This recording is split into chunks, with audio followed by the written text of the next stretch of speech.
ఇలాంటి ఈ చంద్రబాబు ఎంతమందితో కూడా పొత్తులు పెట్టుకున్నా కూడా ఈ చంద్రబాబు నాయుడు గారి పరిస్థితి సున్నా. ఈ సున్నా ఇంటూ ఎన్ని పొత్తుల్లో ఎన్ని పార్టీలున్నా కూడా దాని విలువ ఒక బోడి సున్నానే.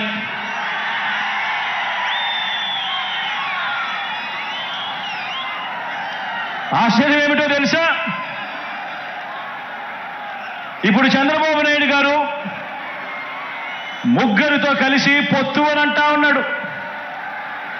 3 పార్టీలతో పొత్తు అని అంటా ఉన్నాడు.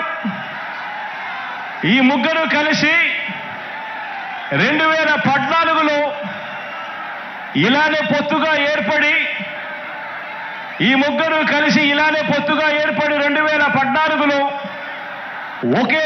ఒకే స్టేజ్ మీద కూర్చొని వీళ్ళంతా కూడా భాషణలు ఇచ్చారు, మీటింగులు పెట్టారు.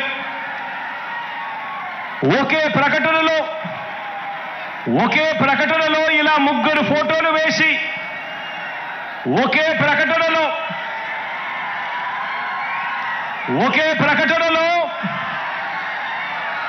ఇలా ముగ్గురు ఫోటోలు వేసుకొని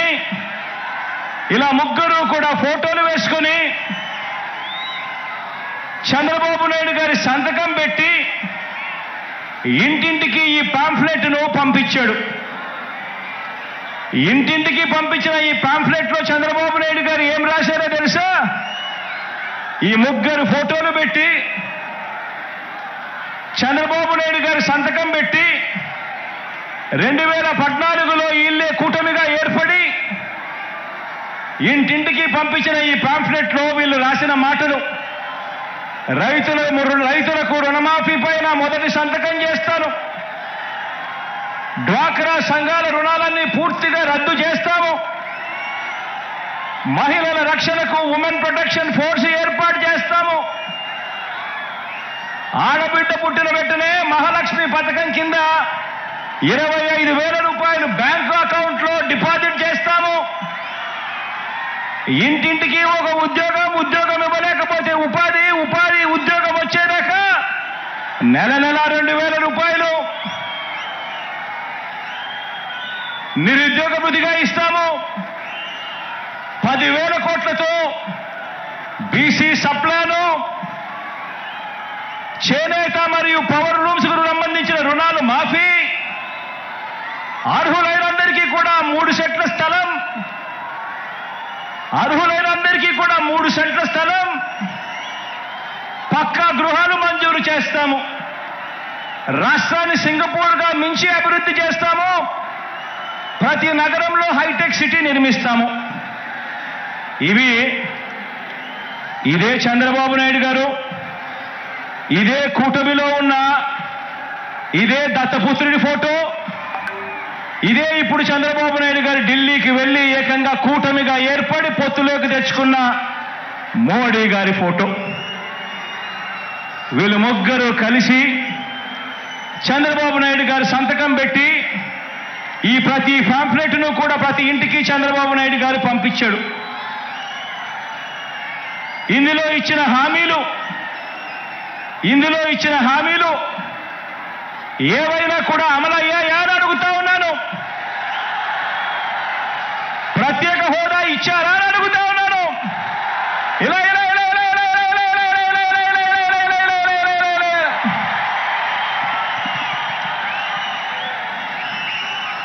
మరి ఇవి గతంలో చేయకుండా మరి పొత్తులో వీళ్ళంతా కూడా భాగమై ఈ మాదిరిగా మీటింగులు పెట్టి మేనిఫెస్టో అని చెప్పి మేనిఫెస్టోలో ఇవన్నీ పెట్టి పాంఫ్లెట్లుగా ఇవన్నీ చేసి ఏకంగా చంద్రబాబు నాయుడు గారు సంతకం పెట్టి ప్రతి ఇంటికి కూడా ఈ మాదిరిగా పంపించి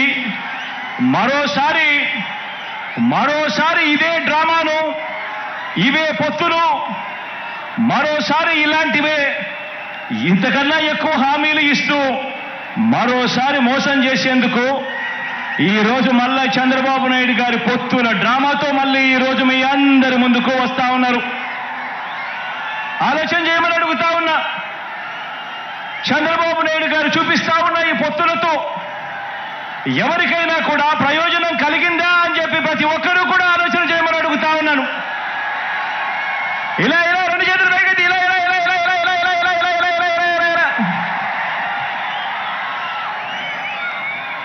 ప్రజలకు ఏ ఒక్కరూ కూడా మంచి చేయకపోగా ప్రజలకు మంచి చేసిన జగన్ను టార్గెట్ చేయడానికి మాత్రమే వీళ్ళది ఏకైక ఎజెండా ఈరోజు కనిపిస్తా ఉంది. ఆలోచన చేయమని అడుగుతా ఉన్నా. చంద్రబాబు నాయుడు గారికి అధికారం ఎందుకు కావాలి అనంటే ప్రజలకు మంచి చేయడం కోసం కాదు, ఎన్నికల మేనిఫెస్టోలో చెప్పింది చేయడం కోసం కాదు. చంద్రబాబు నాయుడు గారికి అధికారం ఎందుకు కావాలి అనంటే కారణం ఆ అధికారంతో ప్రజలను దోచుకునేందుకు పంచుకునేందుకు మాత్రమే చంద్రబాబు నాయుడు గారికి అధికారం కావాలి. ఇక చంద్రబాబు నాయుడు గారి తాజా మేనిఫెస్టో వాగ్దానాల విషయానికి వస్తే ఆలోచన చేయమని అడుగుతా ఉన్నాను. గతంలో 2014లో చంద్రబాబు నాయుడు గారి మేనిఫెస్టో ఇది. గతంలో చంద్రబాబు నాయుడు గారు ఇంటింటికి పంపించిన పాంఫ్లెట్ ఇది.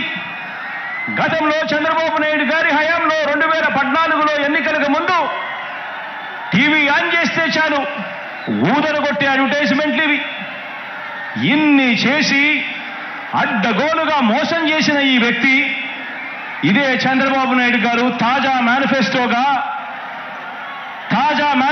వాగ్దానాల విషయానికి వస్తే చంద్రబాబు నాయుడు గారి తాజా మేనిఫెస్టో వాగ్దానాల విషయానికి వస్తే నరకలోకానికి నారాలోకానికి రమ్మంటే ఎవరు కూడా రారు కాబట్టి ఎంట్రన్స్ లో స్వర్గం చూపించి లోపలికి వెళ్ళాక మోసం చేసి నరకం చూపించే మార్కెటింగ్ టెక్నిక్ చంద్రబాబు నాయుడు గారికి అలవాటు. అందులో భాగంగానే చంద్రబాబు నాయుడు గారు ఈ మధ్యకాలంలో మేనిఫెస్టో అని కిచిడి వాగ్దానాలన్నీ కలిపాడు. కర్ణాటకలో నుంచి కొన్ని, తెలంగాణలో నుంచి కొన్ని, అన్ని రకాల మేనిఫెస్టోలన్నీ వాళ్ళ హామీలన్నీ కలిపి ఒక కిచిడి మేనిఫెస్టో తీసుకొచ్చాడు.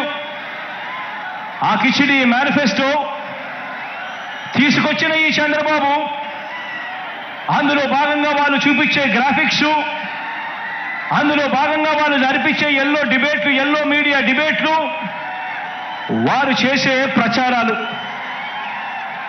ఆలోచన చేయమని అడుగుతా ఉన్నాను.